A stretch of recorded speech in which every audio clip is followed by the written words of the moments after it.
Hey everyone, and welcome back to another episode of Meet Nation. We're focused today on UTSA men's golf. David Harrison, obviously, he's been our guy for the past few weeks. Really been a really helpful co-host, just keeping us on track. And today we're just going to focus on UTSA men's golf and what they have going on. David, how you doing? Oh, fantastic! How are you? Good to hear. Yeah, doing well. Brock, how you doing, man? Doing good, dude. How are you? Doing well, man. Yeah, David, I'll let you lead this one. Go ahead. Perfect. Brock, thanks for coming on. So I guess kind of starting out, where are you from? Where'd you grow up? Things like that. So I'm from a small town, South Georgia, and it's called Valdosta, Georgia.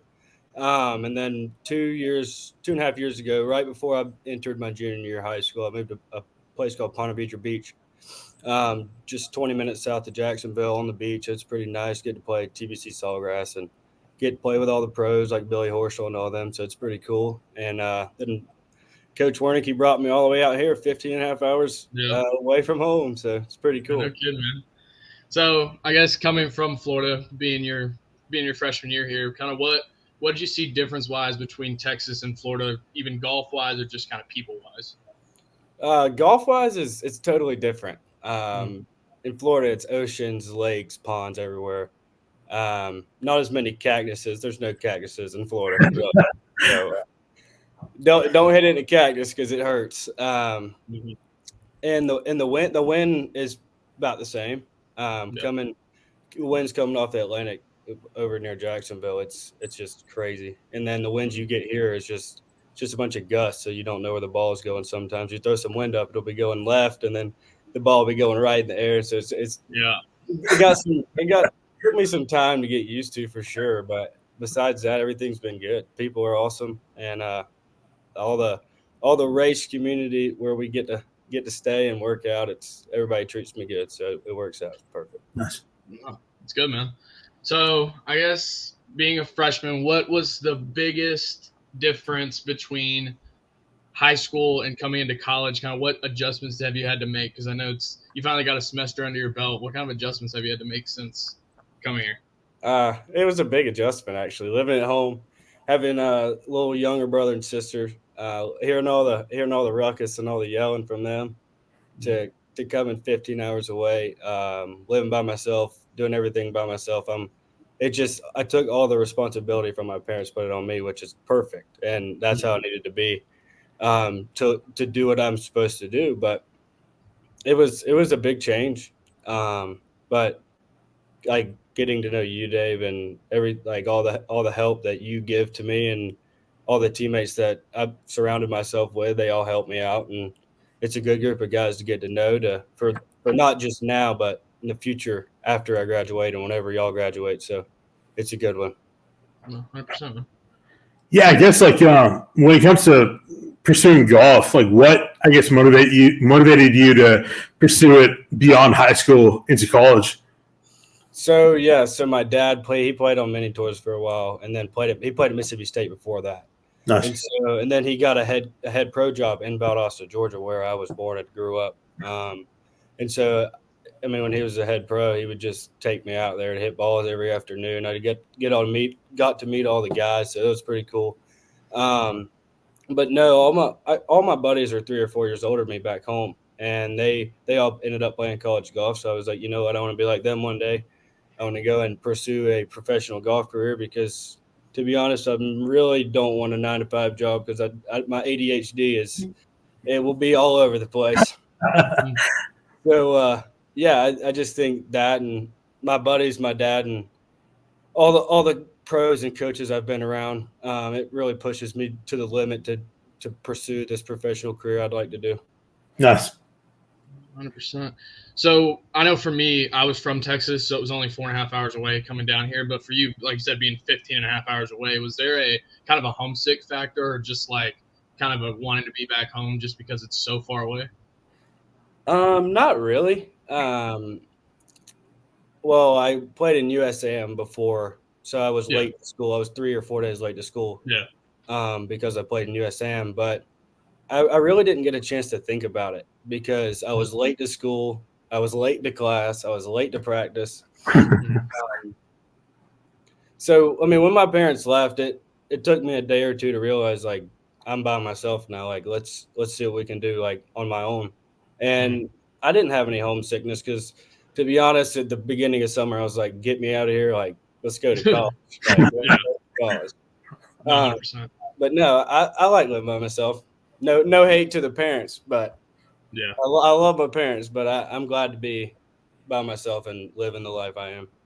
100%. So for people that don't know, so the USAM is probably the biggest amateur tournament in the country, and kind of most college golfers and people like that strive to play in it. So you got to play in it. What was that experience like? Especially, I know it kind of rushed you into college. You kind of were in Colorado for that, and then just kind of had to show up, and it's like, okay, let's go. Yeah. So what was that experience like for you?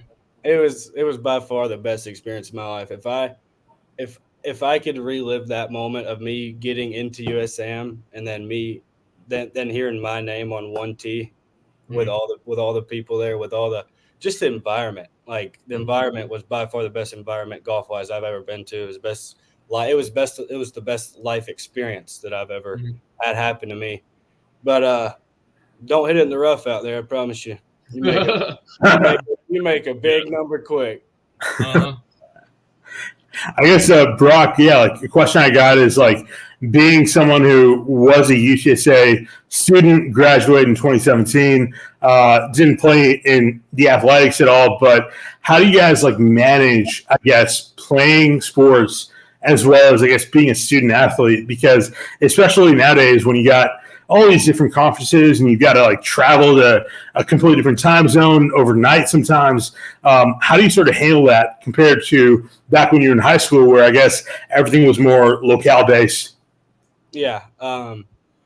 So I forgot I left that out when Dave asked me the question. But I literally didn't turn in the first 4 days of school because I was like, what is this? Like I have due dates now and I can't like wait to do it and I can't procrastinate, right? So I've got on a schedule where it's if I can finish all my school before Friday, then I can have Friday afternoon, Saturday and Sunday to golf, hang out with buddies and do what I need to do. But ever since we came back from Christmas break, I've been kind of slacking on that because I mean we haven't seen each other and we were all just playing a lot of golf. No, I wasn't doing much school, but I finished all the school and then my plan from here on out is just the same plan I had this semester. Just get back to it, focus on golf in the afternoons and school in the morning. Gotcha. Yeah, I know for me that was one of my biggest adjustments because in high school, I know most people would probably say the same thing. You kind of just coast through, and then kind of once you get to college, it's a shock because it's like, hey, they give you a lot of work to do in a short amount of time. So it's like trying to balance that with golf and travel and everything like that. It does take some getting used to, but especially once you get into a zone and you have upperclassmen on the team, so it does help because they can teach you strategies and stuff like that in order to kind of help you through it because that was one of the biggest shocks that at least I had whenever I got here was just like, whoa, this is a lot of work traveling. And most of the teachers will work with you. If you're doing good and with a good grade in that class, you're showing up, doing what you need to do. They'll work with you because when you miss class, they'll like get on a Zoom so you can relearn the lesson that you missed, or they'll send you the lesson and all that. But if you're not on top of your stuff, they're not gonna let you just easily get through it. Yeah. So what have you thought of UTSA in your first semester? Because I know, like you said, you kind of had to just thrown into it. So now that you've kind of had some time to relax and really learn kind of about UTSA and the campus and the sports and things like that, what do you think of it so far?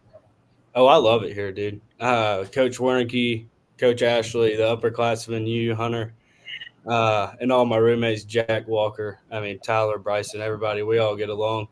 Coach Wernicke is the main factor that I have showed up at UTSA, and it is by far one of the most impactful things that I have been able to be a part of is the men's golf team here because we are building it. We are trying to be the best we can be, and without all the people in the race, all the coaches, all the trainers, all the advisors, without them, it'd be totally not.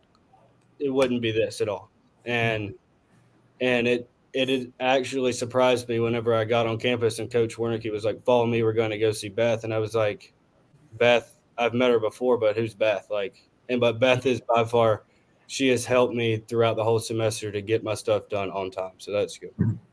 No, 100%.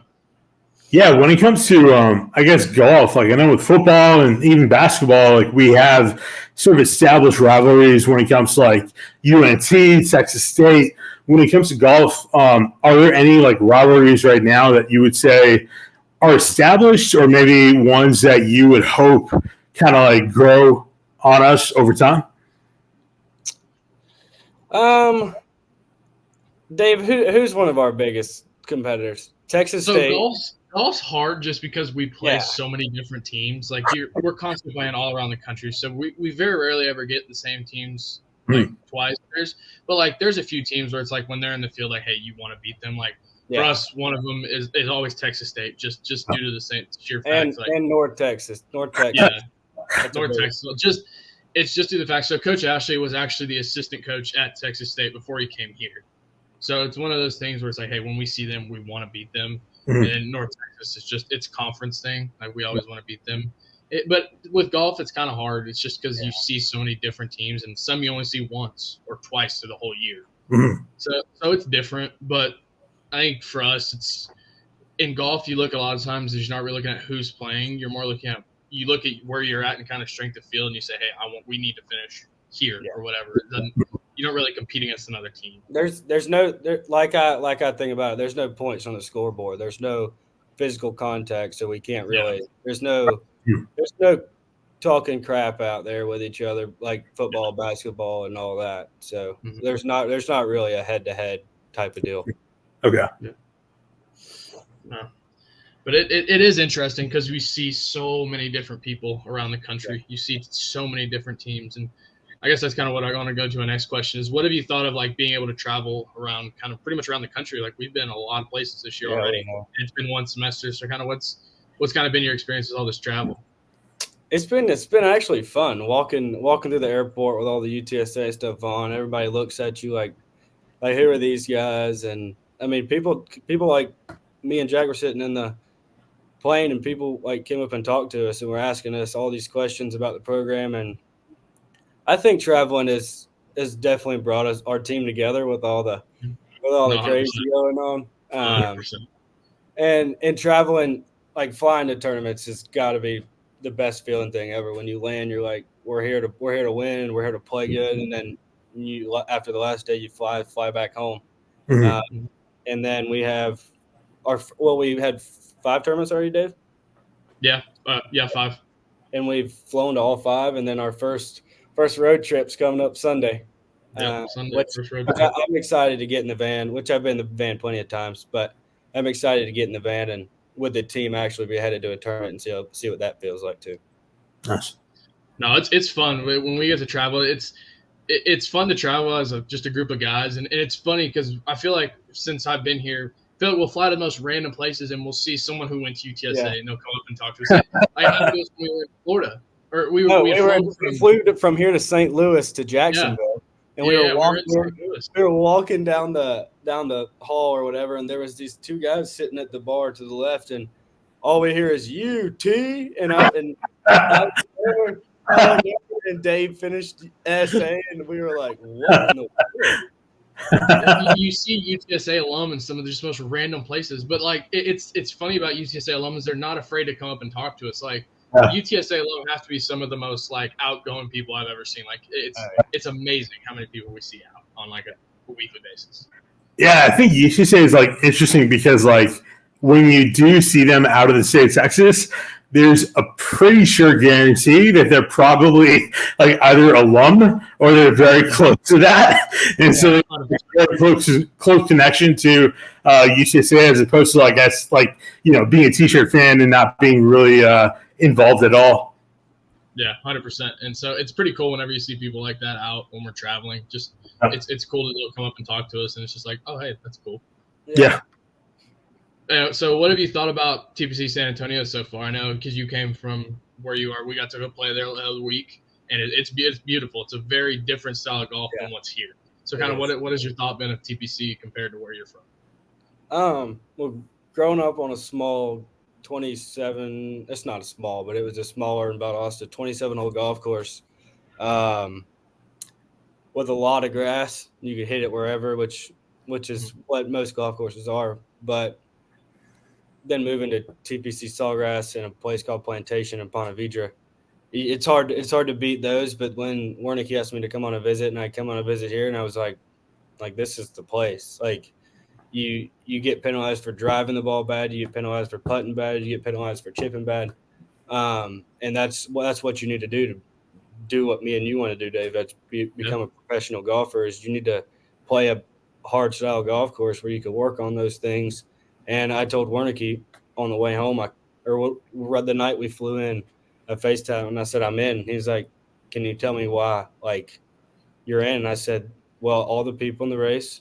I said the teammates. I said you, and I said the golf course, and the golf course is by far one of the top main ones for recruiting and for even the members. Like every member I talk to, they're like, "This golf course is awesome," and I play it every day. Yeah. Like they never get tired of it, so that's good. When it comes to the golf course itself, is this like primarily focused around La Cantera, or is there another one that you guys call home? No, we play at TPC or not TPC Sawgrass, TPC San Antonio, Huh. and we have our facility out there, hitting bay, just back range to ourselves, practice facility. So Right. and we got both golf courses, the Oaks and the Canyons, which is a huge help. And TBC really helps us with that and allows us to practice whatever we need to do whenever we want to do it. So Nice.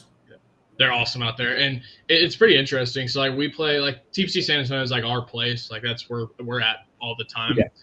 And every once in a while we'll go to some of the other courses around San Antonio. But in the 5 years that I've been here, we've never been to La Cantera as a team. Really? Okay. Gotcha. Yeah, it's just never like we're with TPC really well, and we know people out at the Dominion really well, and out at L Con Cordillera. Cordillera.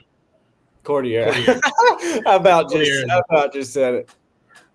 Cordillera Ranch out near Kerrville. But no, it's a lot of fun, and I now kind of leading into you already touched on a little bit where kind of what made you choose UTSA, because I know like you said it's a long way from home and it's a very different social and kind of tropical environment, and so Yeah. kind of what's the difference and like what made you choose to come all the way over here? Well, like I was saying, Coach Wernicke has a huge impact. Went on a visit to Louisville or Louisville, whatever. Went on a visit to Louisville, and then Coach Wernicke was their assistant, and he called me when he was allowed to call me when he got the head coaching job, and he said, "Hey, dude, before you come anywhere, you want to come on visit?" And I was like, "Let's do it." So I took an official here, fell in love with the race, fell in love with the golf courses. We all went to dinner, got to meet y'all for the first time, which was really cool experience because a couple other visits I took, I didn't get to meet the guys. So I was kind of like, that I don't know about this. Yeah. So not just coaches and facilities and all the people, all the help around us, but it was mainly all the golf guys too that had reached out to me and helped me and just helped me learn my way through UTSA. So that was a huge part. Nice. That's awesome, man. And so I know how I went through the recruiting process, but that was 6 years ago now. I'm old. Yeah. You are getting old, Dave. That's been 6 years, man. That's a long time. So I guess I'm curious kind of what was it like for you? Because I know how it was for me. What was going through the whole recruiting process like for you? So coaches could start talking to you June 15th after your sophomore year of high school. I don't know if that changed. I think it was different for me. Because for me, it was after our junior. It was like August, right before our junior year. Yeah, but dude, a couple years ago they had it where you could commit in like 8th grade. So I was like, and that was not where I was at all. 100%. Very few people are. Yeah. And so getting in the recruiting process was fun. June 15th, I got probably 25 texts and calls at before 8 a.m. So that was, and I was at a tournament too. So all the coaches were there. So that was sick. And visited a couple bigger schools, SEC schools, and then fell in love with a couple of them. And I was like, you know what? God has a different plan. I'm just going to wait it out. Waited it out. went visited Coastal Carolina. Thought that was the place because it was on the East Coast and it was a beach town, and where I'm coming from, a beach town where it's nicer than Myrtle Beach, but it's still a beach town. Like, it's where I live. Yeah. And like I said, Wernicke called me to come out here and showed me it all, and I fell in love with it over all the other schools. So, and I felt like this was the place to get better. So I picked UTSA. Nice. Awesome, man. I guess, Brock, like right now, are you a freshman or a sophomore? I'm a freshman. I just started my second semester of college. Nice. Okay. So you got at least 4 years, right? I got it. Yeah, at least 4 years. Okay, nice. Where do you see yourself, I guess, in I know with football, obviously, there's like a certain trajectory where you've got the draft coming up. So either you're a junior or a senior, you got to apply for the draft. Is there like sort of a similar system when it comes to golf? No, not really.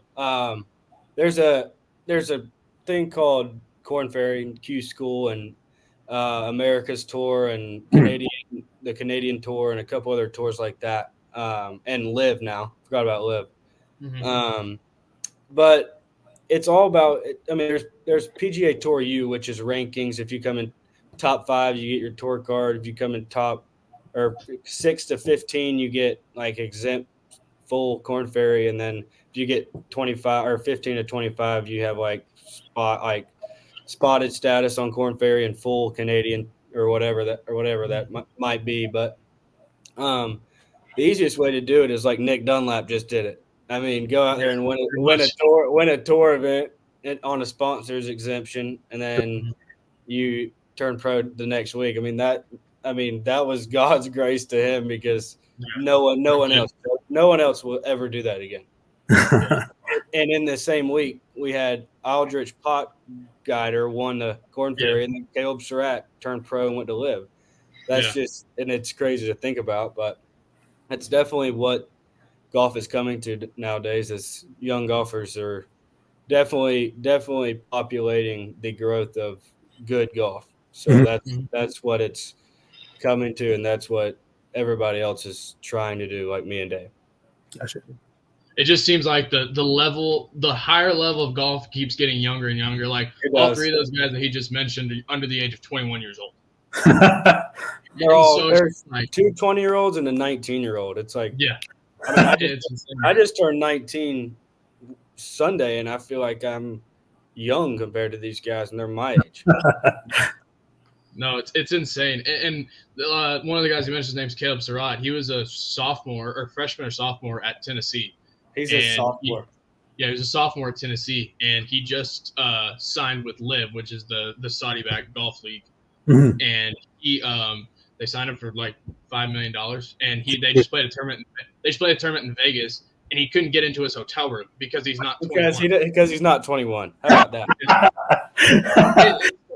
Insane. I mean, and their team won the event and got paid, like Dave said, $1 million plus his contract, plus what he got individually for the tournament. Mm-hmm. Like he just made at least $1,500,000, like at least in 3 days. Yeah. And so golf right now is just insane, and it's I'm starting to have to figure it out, because once I graduate, I'm kind of just thrown to the wind, and they're like, all right, go figure it out. So I'm sitting here trying to, as I'm playing in college, I'm trying to figure out what my plan is going to be once I graduate. Because if you just kind of go through the semester and not really worry about it, and then you get to the end and you're like, oh, it's here. So, it's here. So it's such an interesting thing, kind of, because me and him are both at 2 very different stages in college. He's just getting started, and I'm about to be done. And so it's fun though, because it's cool, because I feel like I'm kind of passing the torch to the next guys, and kind of I feel like I've left something here, and I'm going to leave something here for these guys to kind of take over and make even better. Yeah, I guess David, I guess this question would be more targeted towards you, but being someone who played back when we were within Conference USA, moving to the AAC, what have been maybe the biggest differences you've noticed moving from that conference to this one? So honestly, I think a lot of it comes with recognition purposes. people knew what Conference USA was, but everyone knows what the American is, just kind of based on just the way we do in sports. Like even football is the biggest one. Everyone knows it because of football. Yeah, you always have SMU, and now you have Tulane, they're both always really good. And so the brand recognition is a big thing, but for us, we don't really worry about conferences until you get to the actual conference tournament in April. And so that's going to be kind of the biggest thing, too. We're going from Texarkana, Texas, out in the middle of nowhere, East Texas, to Tampa, West Florida. Palm. Yeah. Yeah. Yeah. So it's just that's kind of the biggest thing you see is just where our conference tournament's going to be at. And I'm sure based on the way American is, it's going to be a more upper echelon tournament. Like they're going to do it upright. And so, yeah, but conference for us isn't as much of a difference just because we don't you don't have a conference schedule like other places. Right. Yeah, we get into some bigger tournaments too. Like we're playing a tournament in Houston this week, and then we're actually going to Puerto Rico here in a few weeks at the end of February. And so, like getting to go to places like that, it's really cool. Nice. Then we go back to the hometown, Ponte Vedra Beach, right? We have to go back. We get to go to Brock's little hometown twice this year. Twice. I don't know how it worked out this way. As like golf players, obviously, when you have other sports, like it's very much teammate focused. Like it's about the whole team together. When it comes to golf, where you have like the individual is very much elevated over, I guess, just the overall team. How do you guys manage that dynamic when it comes to playing these different tournaments? Like, do you guys sort of like, are you competing against each other within the team, or do you view it more as like we're competing together against like these different teams? So golf is really an individual sport. Like Arnold Palmer had a comment, and he was like, if you're not selfish as a golfer, then you aren't a golfer. Right. And, I mean, and it's totally true if you look at it in a golfer's perspective. Golfer is such an individual sport, but when you have the team camaraderie around you and the coaches, it makes it a team. It makes it a team, right? It makes it an individual team, and that has individuals in the team. So you can win as a team, you can win as an individual, you can place as an individual, even if your team doesn't place.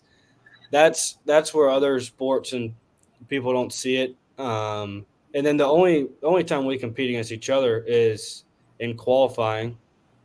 Like see who gets a spot, see who gets a coach's pick, see who's traveling. But yeah, we try to compete against each other in tournaments, but it's not like, oh, I hope you missed this 3-footer. It's like, let's knock it in for the team. Right. That's one of the biggest things. Oh, go ahead. No, go ahead. I was done.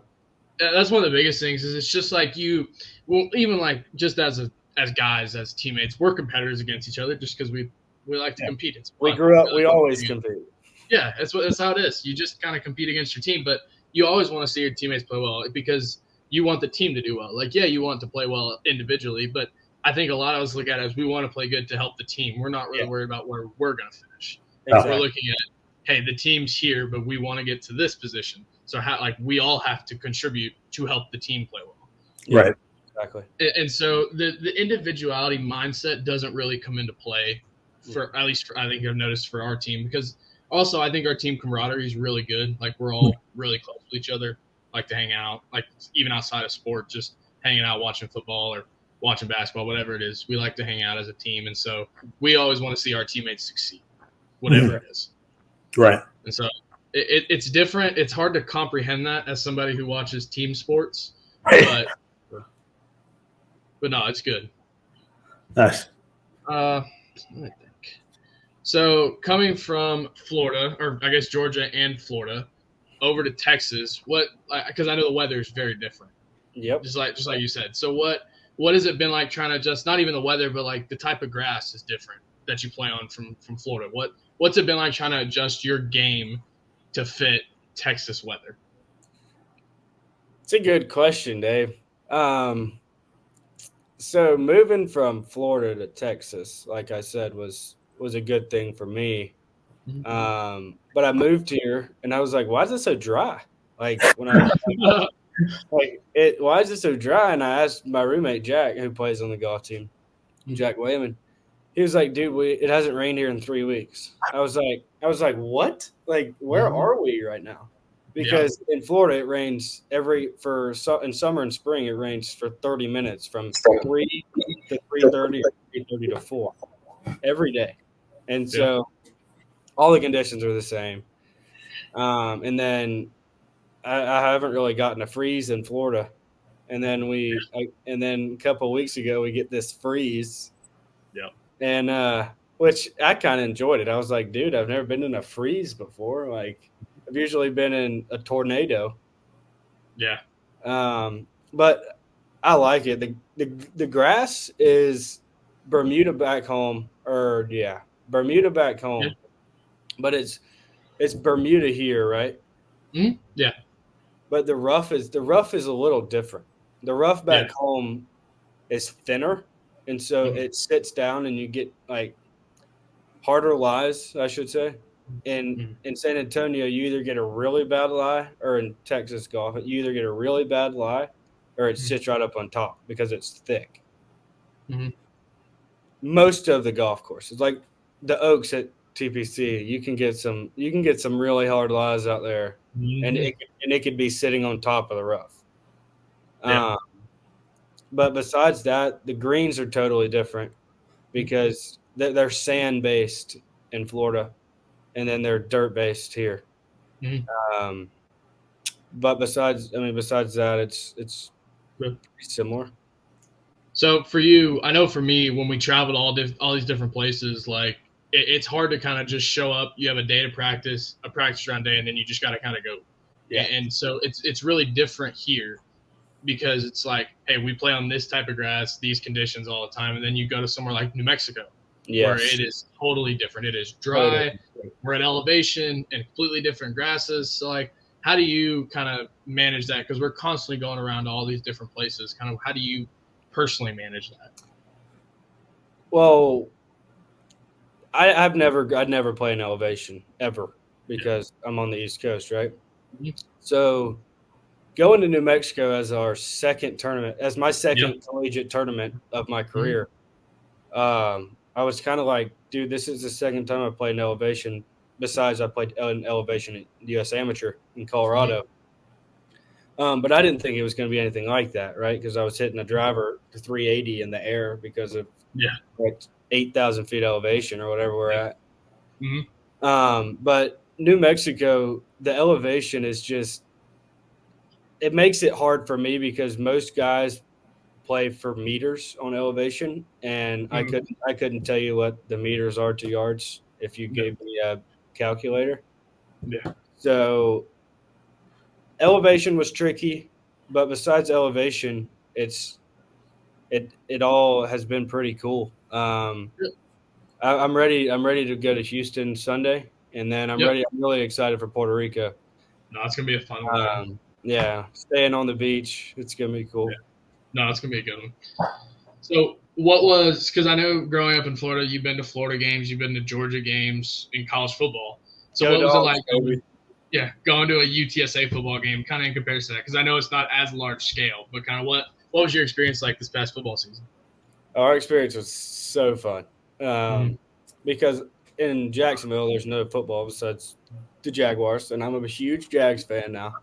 Went to about 14 games in the last 2 seasons, so I'm a pretty big Jags fan. But growing up going to Georgia games, nothing can beat that atmosphere. But UTSA, the student section, and all the chants we have, and all the cheers we have, and all the ruckus going on once we score and points, and it's pretty cool. Like, I've never been into an indoor arena for a college football game. Yeah. But besides that, I mean, it's electric for sure. People like to go crazy. That's a good thing too. But yeah, Brock, it's like when it comes to obviously college football is one thing, and when it comes to UTSA, especially like we're the only football team in college D1 sports that plays in a dome outside of maybe Syracuse. When it comes to golf, what would you say is sort of like the biggest difference when it comes to playing in D1 college golf as opposed to like the high level of college or high school golf? Yeah. So coming out of high school, I was top 60 in the world in the country or whatever in my ranking for my age. So playing all the high competitive level high school stuff helped me prepare for the amateur stuff in collegiate level or at the collegiate level. Winning the state championship my senior year in Florida was a big deal because Florida's like top 3 hardest junior golfers like states in the country. So that helped me out pretty big. Then I got into USA and I was like, if I can do all the high school stuff, playing all the AJJ invitationals, I can play at this collegiate level. Mhm. It's most freshmen say it's like the same thing, but if you're actually playing and traveling and you see some of the pin locations and some of the tee boxes and some of the tight fairways that we have to hit, it is not even close to high school. So all the junior golfers out there who are in high school and want to go out and play D1 golf, you better get good with your wedges and you better get good at hitting it to a tight pin on a ridge because that's all they are. That is for sure. Yeah, it's no joke, man. Like I thought you come out even like so. I'm being from Texas. Like you kind of play a lot of this. You play a lot of the same courses that they play, but it is not the same thing. No. They set college golf up. Even what I've heard, like talking to guys that have played professionally, like they say college golf is harder. They say it's harder than mini tours in Corn Ferry because there's so many good golfers and from freshman to senior or fifth year or red shirt freshman, whatever. Like there's so many more golfers that are at that level that are trying to make it than the few that make it to the Corn Fair. They're like, this is the same thing. Like I'm actually a tour pro now because Corn Ferry. I mean, nobody should hate on Corn Ferry because all the Corn Ferry guys are just as good as the PGA Tour pros because they play the same level golf courses besides majors, but they're just one step behind them. They're a couple of shots behind them. So I mean, all the credit goes to all the guys who can accomplish all that and get through the high school stage of pro golf, the college stage of pro golf, and then the pro stage of pro golf. That's when you've made it. Yeah. So I'm curious, this is a golf centric question. So out of all the PGA tournaments that there are, if you could pick one PGA Tour tournament to win, you have one PGA Tour tournament and then one of the majors. What are you picking? The Players and the Masters. Oh, I had to know the Players was coming, man. That's in. So the Players. That's one of my home courses, dude. I got to win the Players. and then who doesn't want to win the Masters? Like, come on now. That is deep. I mean, awesome. if AT&T Pebble Beach wasn't a pro-am, that'd be pretty sick to win. But yeah, I don't like the pro-am style they got going working there. What's your favorite tournament that we've played this year so far? Even though we've only played 5, but kind of what's your favorite one that you got to play? I'd like to say TPC Sawgrass, but let me think back to all the tournaments we've played. We've played South Carolina. Our home tournament. Our home tournament, South Carolina, TPC, New Mexico, and I think that was only we only had 4 in Oklahoma, yeah. Definitely our home tournament. Our home tournament was by far the best run collegiate golf tournament I've played in, and I've only played in the first 5. So, yeah.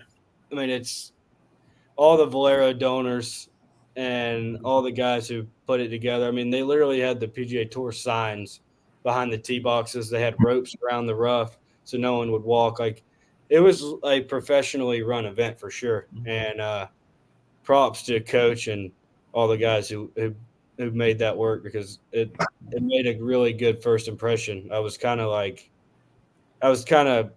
oil and water on my second event because I was like, this event versus our event, there is no way. Yeah. It's different, man. When you're traveling from all these different tournaments, you kind of see everything from the highest of the highs to the lowest of the lows. Lowest of the low, man. The bare bones tournaments. Mm-hmm. I guess when it comes to playing from a freshman level to a senior level, a super senior level, what do you need to do to ensure that you have a spot outside of like the collegiate level? Because obviously in college football and other, like even college basketball, like there's a very sort of stratified level where you got to hit before you can get to that next level where you're playing outside of collegiate sports. What do you need to do in golf to ensure that you've got sort of that roadmap set once you graduate? Go ahead, Dave. Well, I think that the coolest thing about golf is that you really like. There's not really a bar you have to get to. Like, there's guys who are mediocre guys in college, and they'll show up to professionally and just end up becoming that guy. Like, there's this guy that I knew that played at Rice, and he was good in college, but he wasn't like winning everything. And then he ended up winning the Latin America tour, and now plays on the Corn Ferry tour. Nice. And so that's the cool thing about golf is that you don't have to really reach anything. You kind of just it's just whatever. It's all on you. It's your skill. It's you go out and win money playing golf. Yeah, golf is golf. Like everybody don't realize that golf is you versus par. It's not you versus a guy you're playing with or you versus the team you're playing against. It's, can I beat par today? And most guys don't realize it, that par wins most every hole. And like Dave said, he's got a friend who went out and won a Latin American tour. I got a couple of friends who do that, and it's like a job to them. They don't take golf. They take golf so serious that they're out there from 9 to 5 like they're getting paid to do it, and they're not even getting paid to practice. They're getting paid to make a cut. And all the practice and the preparation to making that cut makes them feel 10 times better than making a cut and just not playing in the next week. Right. So they can drag all that preparation and practice on for, they make this cut, they get into this week, they make this cut, they get into next week. That's how most pro golfers who aren't inside the points list, that's how they usually play. It's can I make this? Can I make some money this week to travel to next week? Right. Yeah. Golf's an insane sport, man. It's so crazy because it's like you can be playing professionally and play on the PGA Tour and everything like that, and you can go a week and not make any money. Exactly. You just spent money to go there. You spent money for all the practice, all the people to fly with you, and you can make nothing for that. Especially if you miss the cut and your wealth is not there to travel, and you have some donors that are, or your sponsors who are welcome to give you some money to travel with. And those are the guys that mostly make it, right? Because they have money behind them that back them up. So if they miss it, they can play next week. But most of the PGA Tour guys, like, just trying to make the Corn Ferry Tour, and most people don't realize they're living out of their trunk and they're traveling and driving all different. I know 2 guys who are living out of their trunk right now whenever they're in season, so they don't spend $5,000 at an Airbnb, and they're living out of they're just staying at the golf course. And most guys don't realize that. And I mean, props to them. I don't think I could live out of my truck like that. Yeah. Not a glamorous life. No, but they're trying to do what their dream is. And if their dream is to be a professional golfer and they're making money, so, I mean, good for them. Go do it. So as a freshman, where do you see yourself at this point when you're a senior? Kind of where do you want to be as a senior, kind of about to graduate, leaving? Just like I talked about leaving a legacy for you guys. Yeah. Kind of where do you want to be when you're about to graduate? Well, I'd love to leave a legacy and build a team that is a top 25 team in the country or in the nation. That was my goal all the way up until I recruited here. It still is my goal. I want to have the best teammates. I want to have the hardest workers. I want to win a championship, not just a tournament. And we're going to get a win this season. I know we are, but to win conference, like, that's such a big accomplishment for the guys who win. And like I was just telling Jeremy, it's all the preparation and the practice, right? And if it wasn't for that, I don't know. Like, there's no way in the world that we would make that. Yeah. No, I think we got close a couple years ago, and I know that had to be one of the worst feeling moments of my life. Is coming so close to a conference championship and just not getting that little extra. And so, yeah, and I think that's awesome, man. It's good to, for me, it's good to hear that like guys that are younger than me and kind of they still have those same aspirations. And I think that's one of the things that I'm most excited about is kind of being going to be able to not even to play anymore, it's just to watch kind of how the program grows once I'm gone. Yeah, It's going to be really cool. And I don't want to build a team around me. I want as a freshman, I want to build it as the freshman, the new freshman who's coming in. I want to build a team around the university, right? I want to build a team around everybody's going to work out. Everybody's going to do this. We're not going to go out the golf course and mess around. We're going to go out there and get some stuff done before we mess around, right? Yeah. And like Coach said, he said, we're practicing with a purpose today. We're not going out there to putt with our friends. We're going out there to get some full dedication done. So when you stand over it in competition, it's just like, let's do this thing. But if you're out there putting with your buddies and you stand over it in competition, you're like, oh, I missed 4 of these on the putting green. Yeah. So it's totally a different ball game for sure. All right, Jeremy, you got anything else? Yeah, I think like when it comes to golf, I guess again, a lot of viewership is like very much football or basketball focused.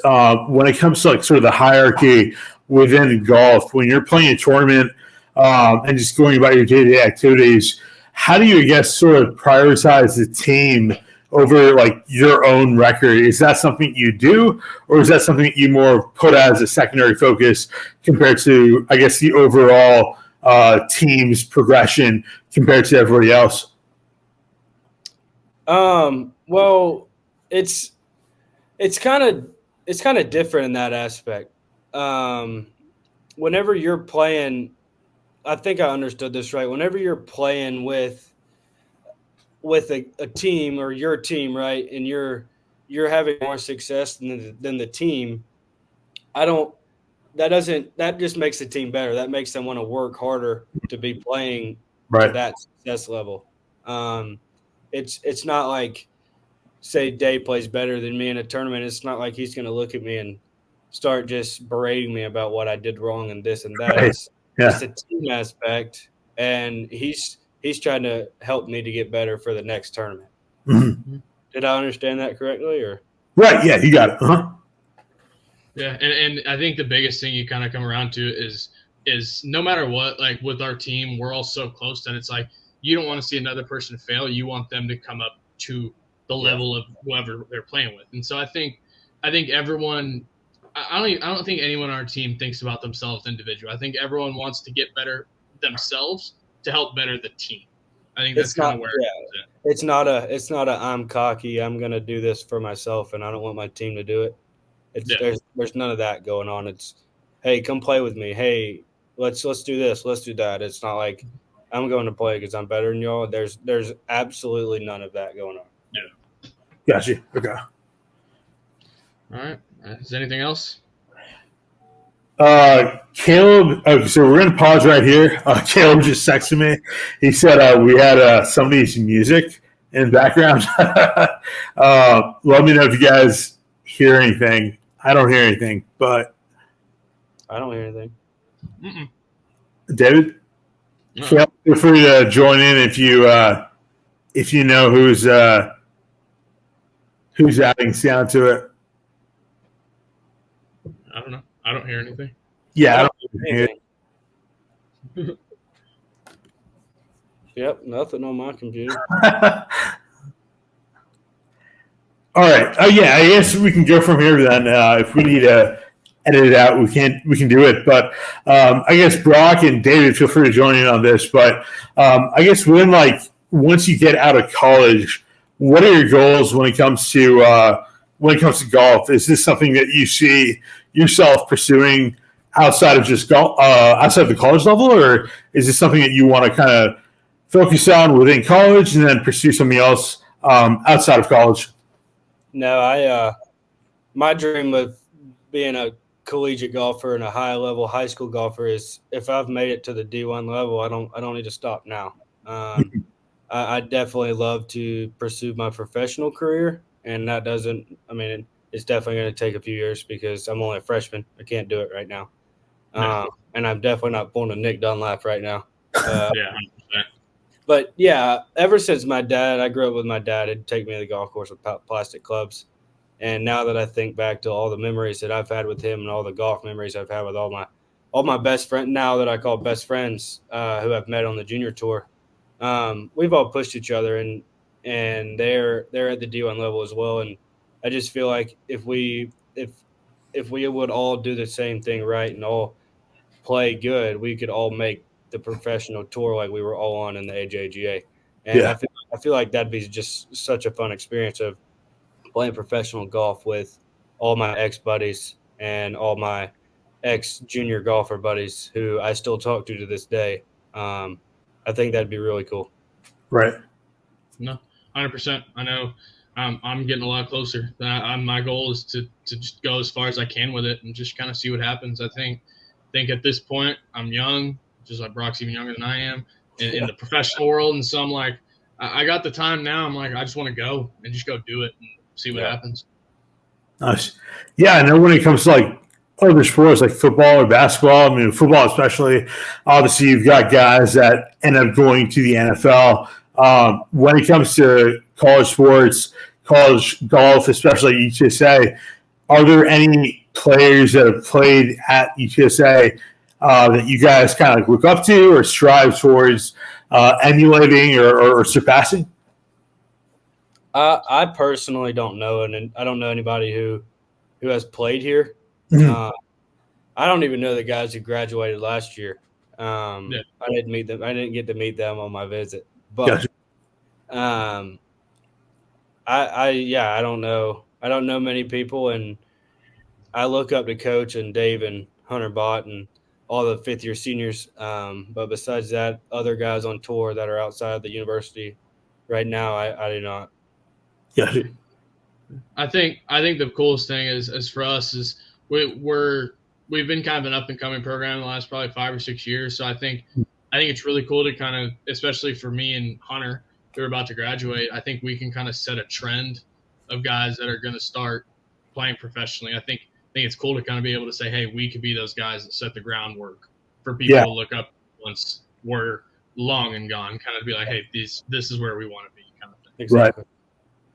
Right. Yeah, and I guess I think like the last question I have at least is when it comes to going from Conference USA to the AAC, and especially when it comes to overall college sports, like you've obviously got a ton of different contract deals that are being thrown out. People are getting paid millions of dollars to play college sports. I guess from David, your perspective when it comes to somebody who is sort of leaving that environment going into next year, how do you envision college golf evolving?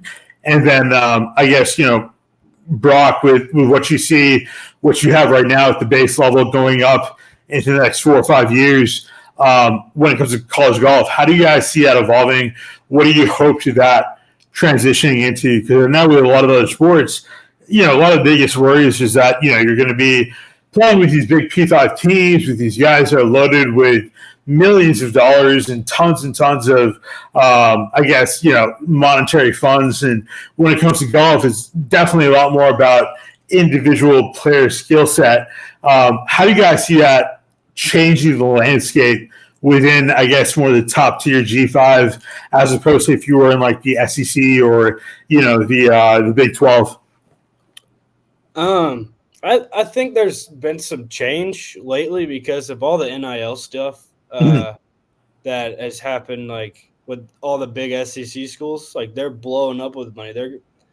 Travis Hunter's getting paid X amount of million in dollars to be a cornerback and a wide receiver at Colorado.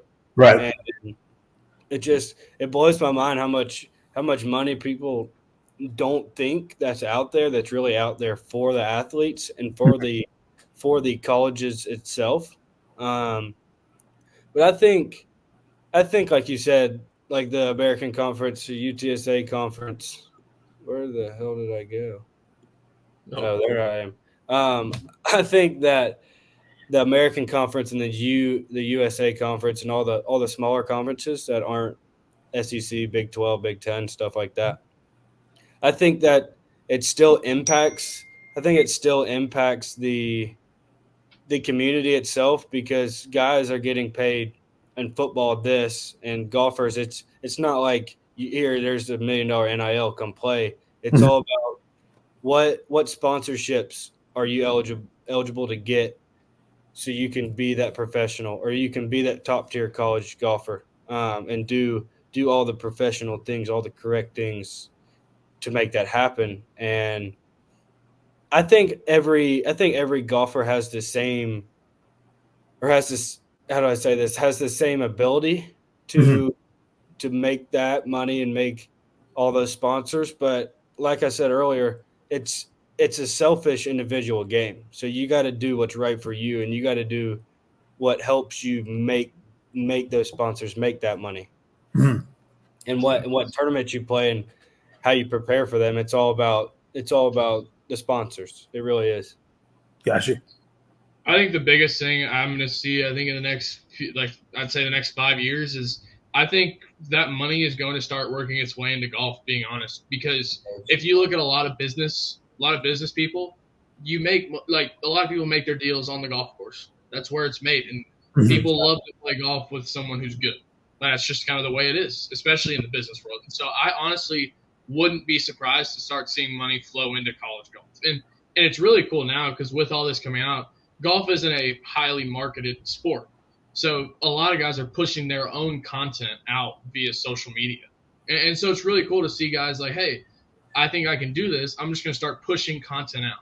And so a lot of people are starting to do this, and it's really starting to gain traction. Like, there's a lot of people that are starting to get big on TikTok and Instagram from making videos about golf, trying to push their brand. And so it wouldn't surprise me within the next 5 years or so to see, I'm not saying it's going to be those $9-10 million deals, but it wouldn't surprise me to see a lot of money get pushed into college golf. Especially for the PGA Tour U guys. They're definitely in the next give or take 3 to 5 years. It's like David said, I definitely do think that money will be evolving into the collegiate level of golf for sure. If basketball is, baseball is, even soccer is. Like, I feel like with all the sports, it's all the revenue is all going to start evolving with the universities itself too. Nice. %. Gotcha. Well, yeah. Brock, thank you for coming on. I enjoyed talking with you, even though I talk with you every day. Very much enjoyed it. Jeremy, thank you.